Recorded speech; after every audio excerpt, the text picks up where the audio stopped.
Bonjour, bien commencer la journée. Cette semaine, on va réfléchir ensemble sur le texte de Colossiens, chapitre 3, verset 15. C'est quelques mots, mais vous allez voir, il y a beaucoup d'enseignements derrière. Donc c'est Paul qui s'exprime et il écrit « Vivez dans la reconnaissance ». Ces 4 mots ont pour moi un enseignement qui est simplement prodigieux. Alors on va commencer par je vais vous proposer quelques petites recherches et puis on va réfléchir ensemble. La première chose, c'est savez-vous la différence entre la reconnaissance et l'ingratitude? Peu de gens le savent. La reconnaissance signifie action de grâce. Et vous savez, l'idée de charisme dans la Bible, c'est l'idée de la reconnaissance, de l'action de grâce. Et quand nous prenons ensemble la scène, l'Eucharistie, au niveau de la communion, au niveau d'une église, c'est que nous sommes dans l'action de grâce, dans la reconnaissance. A contrario, ce qui n'est pas dans la reconnaissance, c'est l'ingratitude. Et l'ingratitude signifie que même si on vous donne plein de choses, vous êtes sans arrêt en train de vous plaindre, en train de ne pas être d'accord. C'est la différence entre reconnaissance et ingratitude. Mais c'est vrai que derrière le mot reconnaissance, on peut aussi mettre le mot gratitude.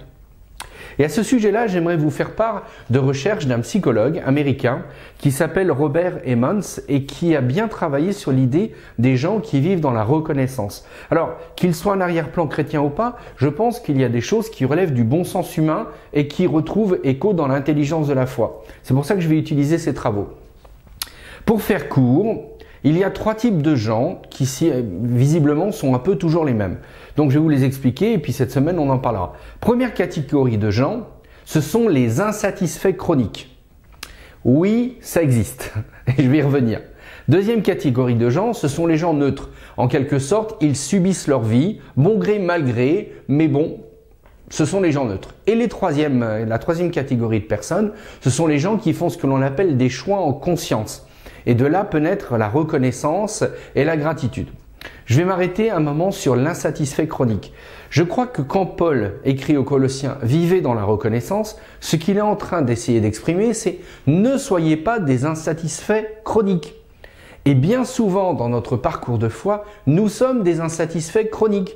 Ça veut dire qu'on nous a enseigné que Dieu allait faire des miracles pour nous, que Dieu allait agir en notre faveur, que ceci serait bien, mais finalement, on est un insatisfait chronique parce qu'absolument rien ne va dans le sens où on l'entend.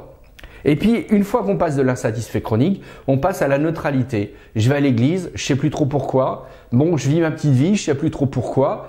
Et puis un jour, on a une prise de conscience, on se dit ça peut pas continuer comme ça. Alors on veut plus aller à l'église parce qu'on voit pas à quoi ça sert, on veut plus fréquenter de gens parce qu'on sait plus trop à quoi ça sert. Et puis vient le dernier volet, le fait de faire des choix en conscience. Et là, ce qui veut dire construire sa vie, et dans la notion de construction, on peut y mettre la notion de vivre dans la reconnaissance. Donc je vous laisse avec ces 3 idées. Est-ce que vous êtes un insatisfait ou une insatisfaite chronique? Est-ce que vous êtes dans la neutralité, c'est-à-dire à subir votre existence au lieu de vraiment vivre? Ou est-ce que vous êtes dans le choix conscient qui amène à la reconnaissance? Cette semaine, on aborde le sujet. Bonne journée et à demain!